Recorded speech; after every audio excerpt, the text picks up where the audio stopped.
Olá, vamos ao vídeo 49 da série de estudos do livro de texto do 100, um curso em milagres. E hoje nós vamos estudar a sessão 5, as lições do Espírito Santo, do capítulo 6, as lições de amor. E nós vamos dividir essa sessão em 3 vídeos, que vamos chamar de uma trilogia, pois essa sessão ela é bastante extensa e para que os vídeos não se prolonguem muito, nós adotamos essa medida. Então vamos à leitura da primeira parte desta sessão. Como qualquer bom professor, o Espírito Santo conhece mais do que tu agora, mas só ensina para fazer com que sejas igual a ele. Já havias ensinado errado a ti mesmo, tendo acreditado num que não era verdadeiro. Não acreditaste na tua própria perfeição. Iria Deus ensinar-te que tinhas feito uma mente dividida quando Ele só conhece a tua mente íntegra?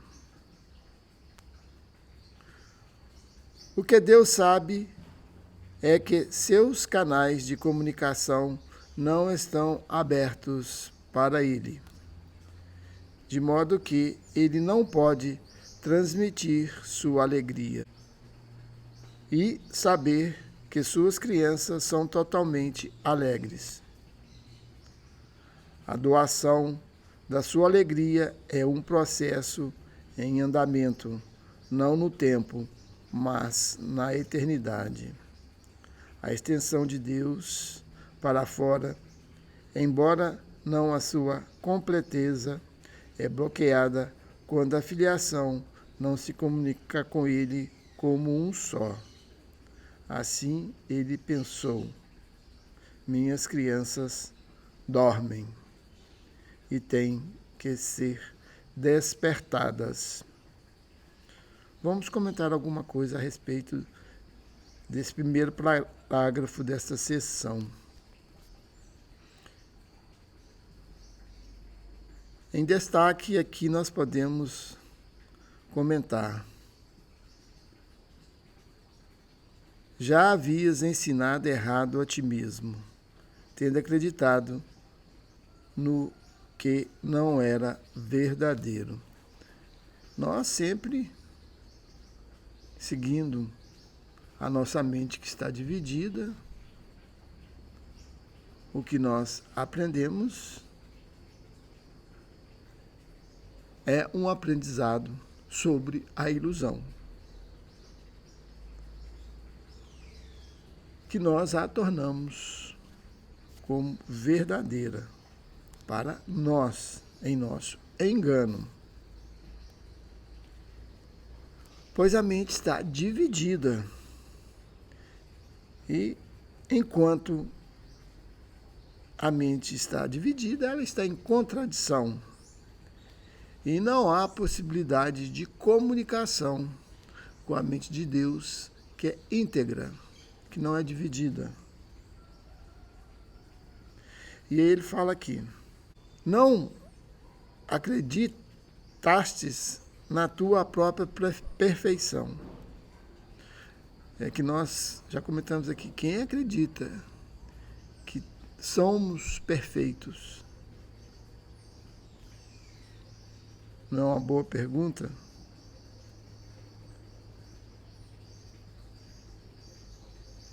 Iria Deus ensinar-te que tinhas feito uma mente dividida quando Ele só conhece a tua mente íntegra. O que Deus sabe é que seus canais de comunicação não estão abertos para Ele. Como estaria se temos uma mente em conflito? E o que Ele nos transmite é a paz. Então, ele encerra este capítulo dizendo: assim ele pensou, minhas crianças dormem e têm que ser despertadas. Vamos para o parágrafo 2. Como se pode despertar crianças de maneira mais benigna do que com uma voz gentil que não as assustará, mas apenas lhes lembrará que terminou a noite e veio a luz? Tu não as informas de que os pesadelos que tanto as assustaram não eram reais, porque crianças acreditam em mágica.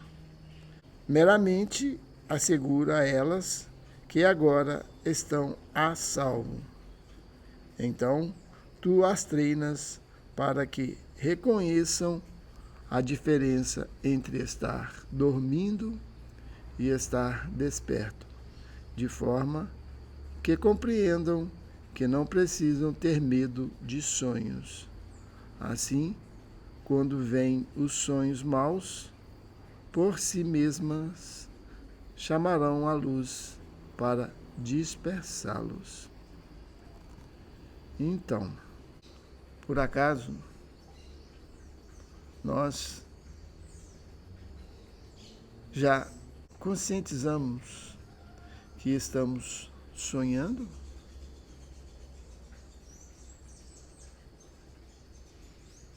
E quando há essa conscientização, o sonho perde força sobre nós. Você não acredita mais naquilo que está passando na sua mente, que é nela que está o campo dos sonhos. E quando isso é constatado, você vai chamar pela luz para dispersá-los, como que ele menciona aqui. E esse despertar é de maneira a mais benigna que possa ser, com a voz mais gentil que não assusta, mas apenas lhes lembrará que terminou a noite e veio a luz. Não nos é mostrado os nossos sonhos assustadores. Não nos é invalidado os nossos próprios sonhos. Simplesmente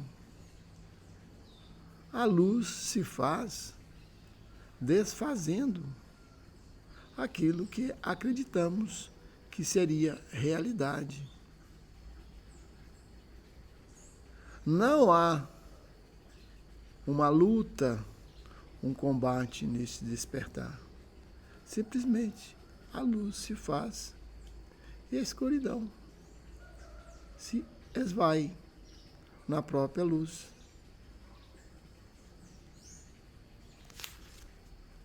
Continuamos no parágrafo 3. Um professor sábio ensina através da aproximação e não pela abstenção. Não enfatiza o que tem que ser evitado, de modo a escapar dos danos, mas o que precisa ser aprendido para se ter alegria. Então, não há uma acusação neste ensinamento, um apontar de dedo ou uma condenação. Simplesmente nos é ensinado a ter alegria. Considera o medo e a confusão que uma criança experimentaria se fosse dito: não faças isso porque vai machucar-te e não estarás a salvo. Mas, se em vez disso fizeres aquilo, escaparás do dano, estarás a salvo e assim não sentirás medo. Isso é uma indicação que você não aponta para o erro, mas aponta para aquilo que é certo. Você não fixa na ilusão, e sim na realidade. Esse é o modo de ensinar desses textos. Você não castiga pelos erros. Você simplesmente desconsidera e fala assim, ó, é isso que tem que ser feito. Vamos dizer assim. E nisso o medo é eliminado. Com certeza, é melhor usar só 3 palavras. Faze apenas isso. Essa simples afirmação é perfeitamente clara, facilmente compreendida e muito facilmente lembrada. Então, faça apenas isso. E não fique elucubrando com hipotéticas questões, com lições de moral e etc. Faça apenas isso. Seja alegre, vive na luz, esteja em paz. E esqueça todos esses sonhos que passam em sua mente, que não são reais, que diz que você é imperfeito, que você tem que alcançar a luz, que você tem que evoluir. Tudo isso é deixado de lado para ver a perfeição na qual você foi criado, para viver a alegria desta criação. Vamos para o parágrafo 4º. O Espírito Santo nunca faz uma lista dos erros, é que nós estamos acabando de dizer, porque não assusta as crianças. E aqueles a quem falta juízo são crianças. Entretanto, ele sempre responde aos seus chamados e a sua fidelidade faz com que elas tenham mais certezas. As crianças, de fato, confundem fantasia e realidade e se assustam porque não reconhecem a diferença. O Espírito Santo não faz nenhuma distinção entre sonhos, simplesmente os ilumina, afastando-os. A sua luz é sempre o chamado para o despertar, seja o que for que estejas sonhando. Não há nada que perdure nos sonhos e o Espírito Santo, brilhando com a luz do próprio Deus, fala apenas em favor daquilo que perdura para sempre. Então, o ensinamento é direto. O ensinamento é direto. E, como foi dito por nós, todos esses sonhos desaparecem sob a luz do Espírito Santo, que fala apenas em favor daquilo que perdura para sempre. E ele não fica citando, mencionando, acusando e estabelecendo uma lista de erros, porque assusta as crianças. E isso é que o mundo faz. Tenta corrigir o erro olhando para o próprio erro e considerando os mesmos como reais.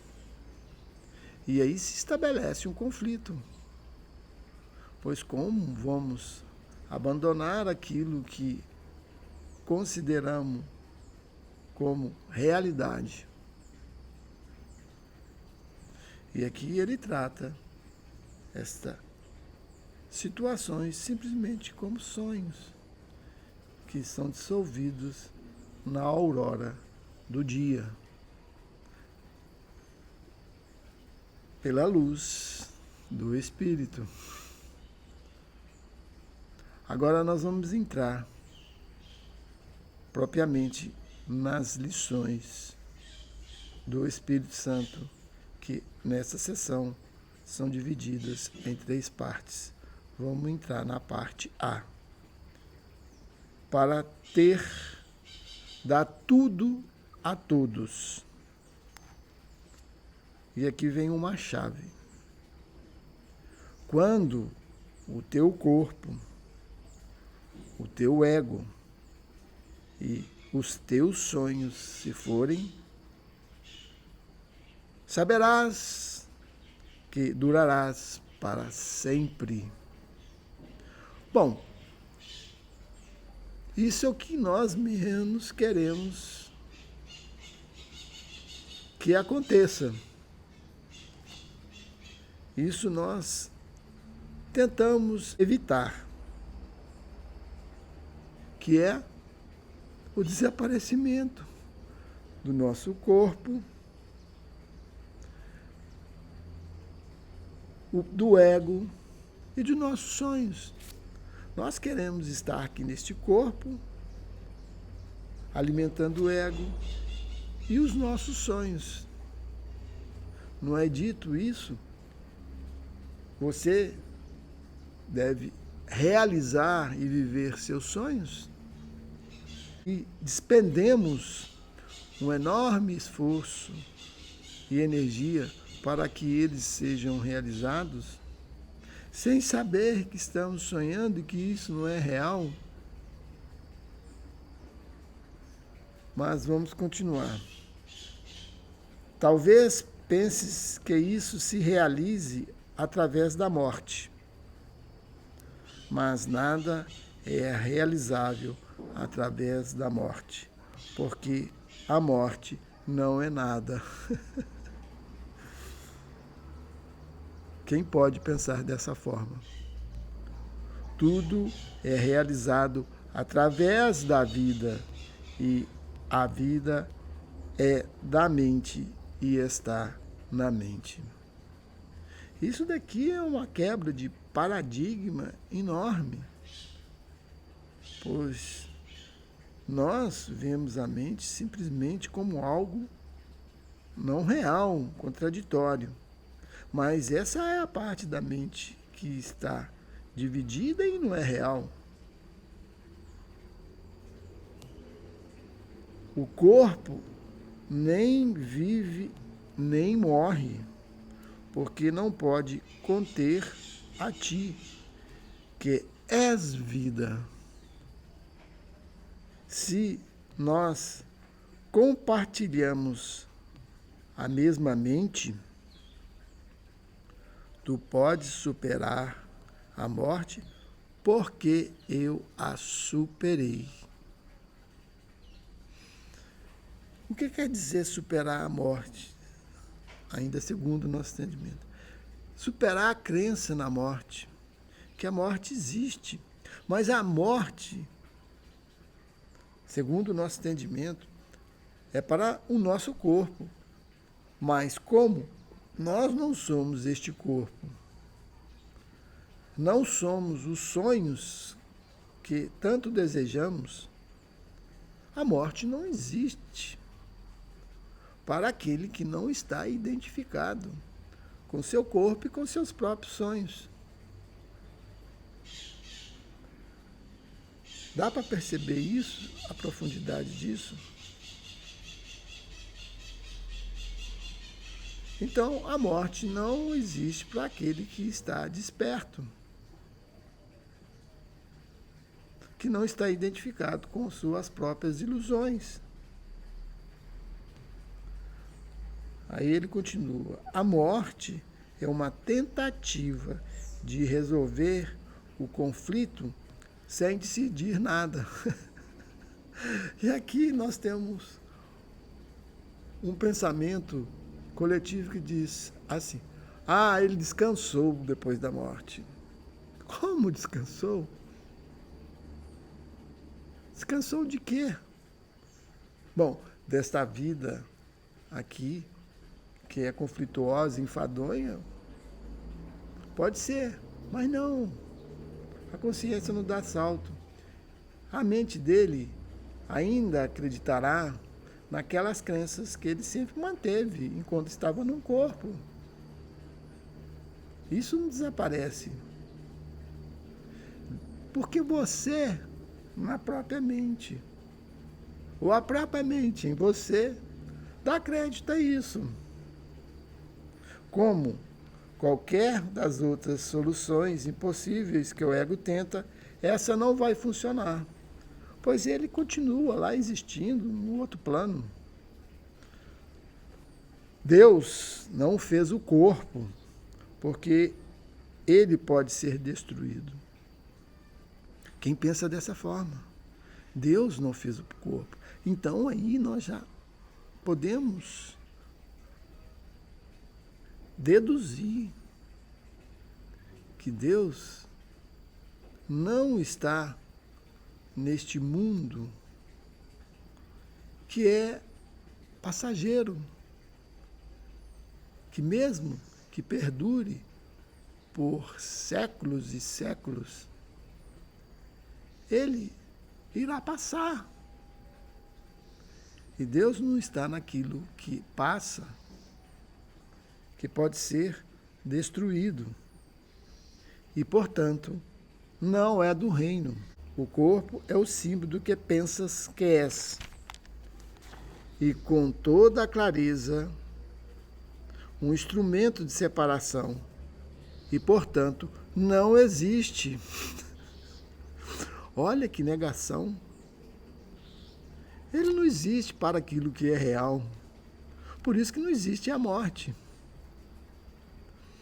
O Espírito Santo, como sempre, toma o que tu fizeste e o traduz em um instrumento de aprendizado. Mais uma vez, como sempre, ele reinterpreta o que o ego usa como argumento para a separação, como uma demonstração contra isso.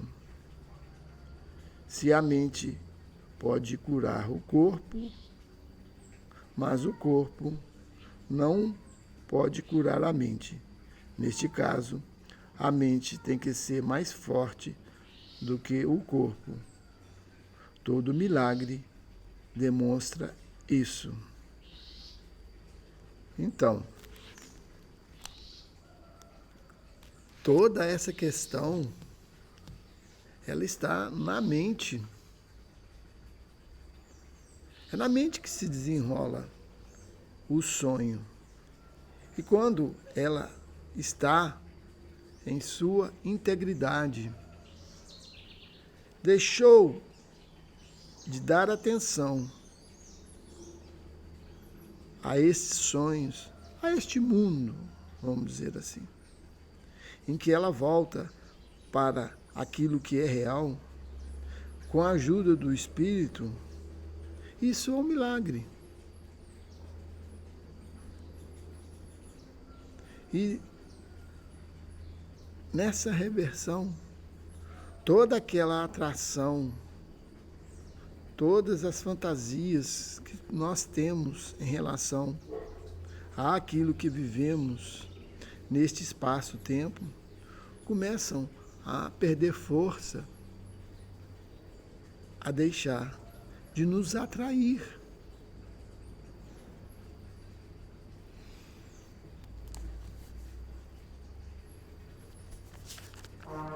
Eu já disse que o Espírito Santo é a motivação para milagres.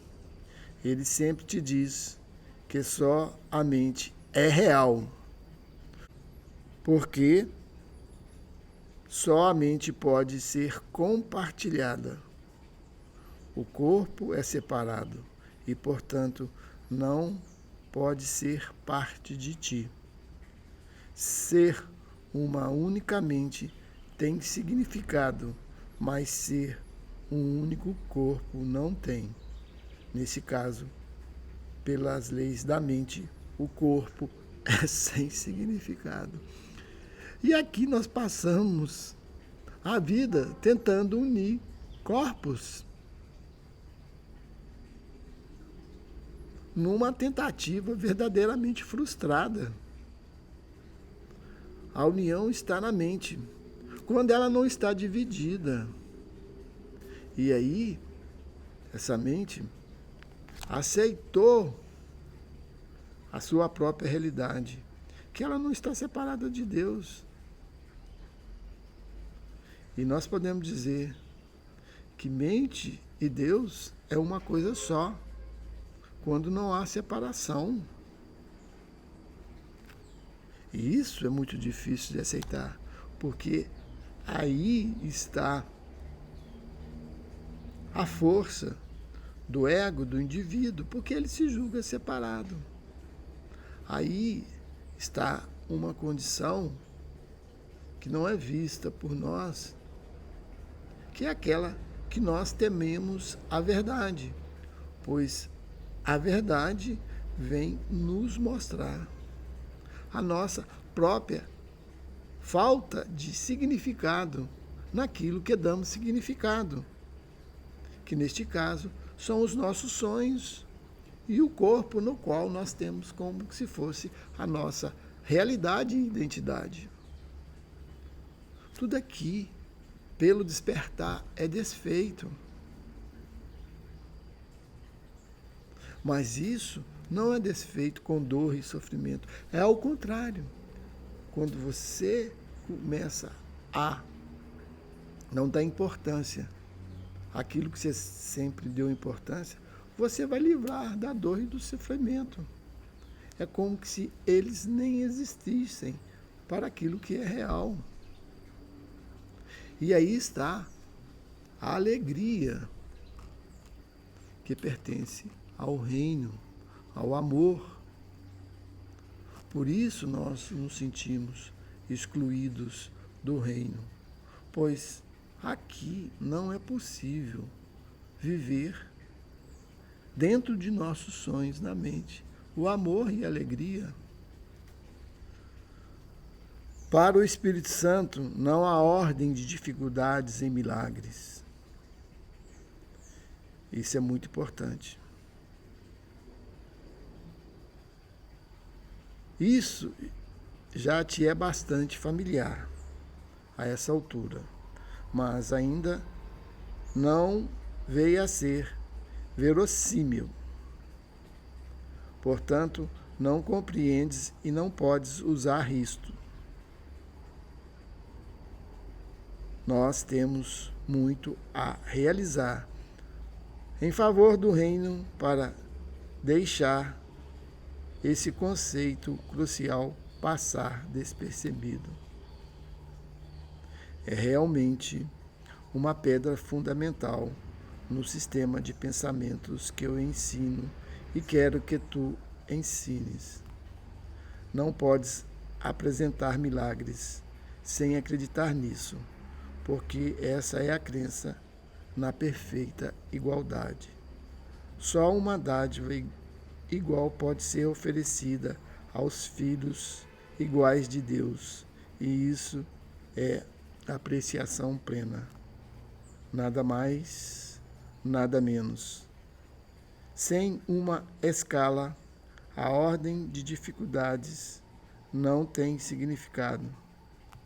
E não deve haver nenhuma escala naquilo que ofereces ao teu irmão.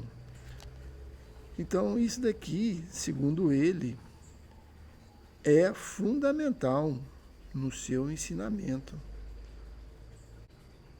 Que não há ordem de dificuldades em milagre. Não importa que seja para nós, né, um pequeno ou um grande milagre. Ele não ressuscitou os mortos? Ele não multiplicou os pães?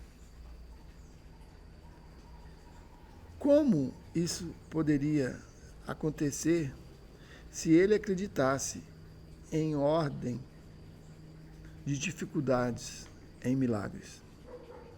Isso seria impossível. Então, por isso que nós estamos comentando que não há essa escala que nós não podemos realizar esses milagres. Pois se houver diferenciação, nós não estamos aptos a um milagre. E aqui ele não diz, mas exige muita fé naquilo que é real. O Espírito Santo, que conduz a Deus, traduz a comunicação naquilo que é, do mesmo modo que ele, em última instância, traduz percepção em conhecimento. Isso nós já estudamos. Tu não perdes o que comunicas. Então, aquilo que nós compartilhamos não fica perdido. O ego usa o corpo para o ataque, para o prazer e para o orgulho. Não é isso que nós fazemos? A insanidade dessa percepção faz com que ela seja, de fato, amedrontadora. O Espírito Santo vê o corpo só como um meio de comunicação. E como comunicar é compartilhar, ele vem a ser comunhão. Talvez penses que o medo, assim como o amor, pode ser comunicado e, portanto, compartilhado. No entanto, isso não é tão real como pode parecer. Aqueles que comunicam o medo estão promovendo o ataque. E o ataque sempre quebra a comunicação, fazendo com que ela seja impossível. Os egos, de fato, se unem em aliança temporária, mas sempre em função do que cada um pode conseguir separadamente. O Espírito Santo só comunica o que cada um pode dar a todos. Ele nunca toma coisa alguma de volta, porque quer que tu a conserves. Portanto, seu ensinamento começa com a lição. Para ter, dá tudo a todos. E isso é completamente contrário àquilo que nós pensamos. Para ter, dá tudo a todos. Como? Se eu dou, eu vou perder, eu não vou ter mais. Então vamos ver o que quer dizer isso. Esse é um passo muito preliminar, olha, e é preliminar. E é o único que tens que dar por conta própria. Não é nem mesmo necessário que completes esse passo por ti mesmo, mas é necessário que te voltes nessa direção. Tendo escolhido ir por esse caminho, te colocas no comando da jornada, onde tu e somente tu tens que permanecer. Esse passo pode aparentar exacerbar o conflito ao invés de resolvê-lo, porque é o passo inicial para reverter a tua percepção e virá-la de cabeça para baixo. Isso entra em conflito com a percepção invertida, que ainda não abandonaste, ou não teria sido necessária a mudança de direção. Algumas pessoas permanecem nesse ponto durante um longo tempo, experimentando um conflito muito agudo. A essa altura, podem tentar ensinar o conflito em vez de dar o próximo passo para a sua resolução. Tendo dado o primeiro passo, porém, serão ajudadas, uma vez tendo escolhido o que não podem completar sozinha, não estão sozinhas. Então, ele já coloca isso daqui até como uma possibilidade de conflito para dar tudo a todos. E ainda, segundo a nossa compreensão, o que seria isso? Nós, por estarmos muito voltados à parte material, à parte física, realmente, se formos darmos aquilo que temos, vamos nos sentir subtraídos. No plano físico é assim, no plano do ego. Por isso, ele não dá, ele quer sempre reter e tomar, pois essa é a sua consciência. E aqui diz o contrário. Por que o contrário? Pois aquele que está desperto, que está na realidade, ele sabe que já tem tudo, então ele pode dar tudo. Ele não está separado de nada. E esse dar tudo, ele pode ser apreciado no compartilhar.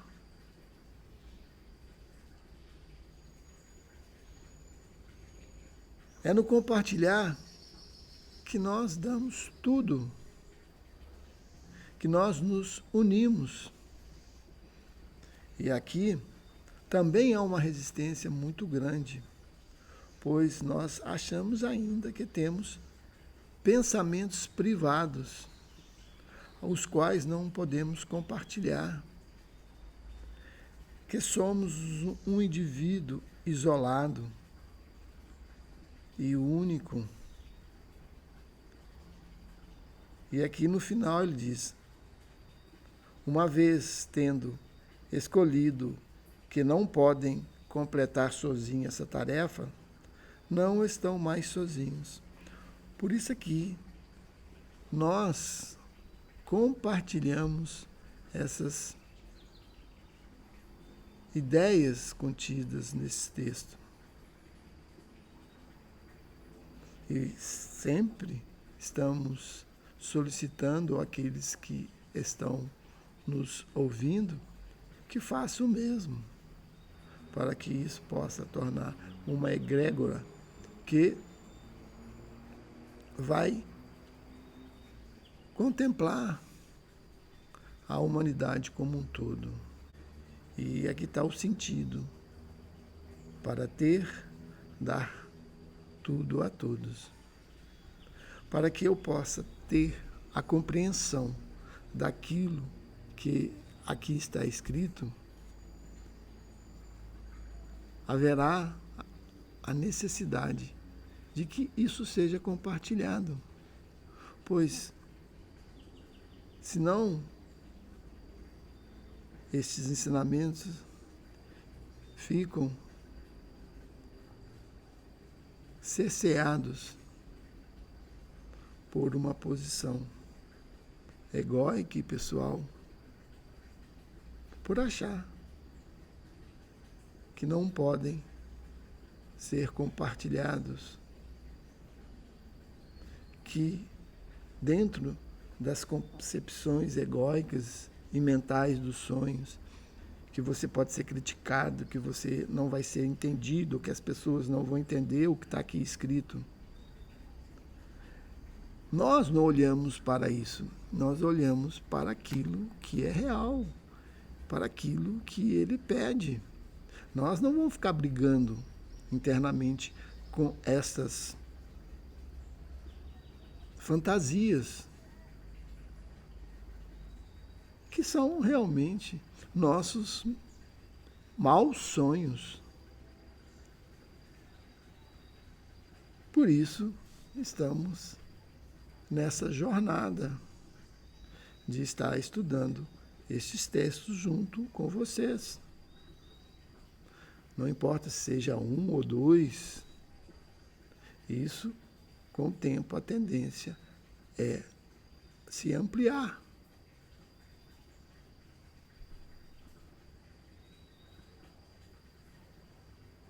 E isso depende de nós e da nossa aceitação, da guiança e da autoridade do Espírito em nós, que ilumina a nossa mente para que ela possa estar transmitindo de forma mais clara possível aquilo que está contido nesses textos.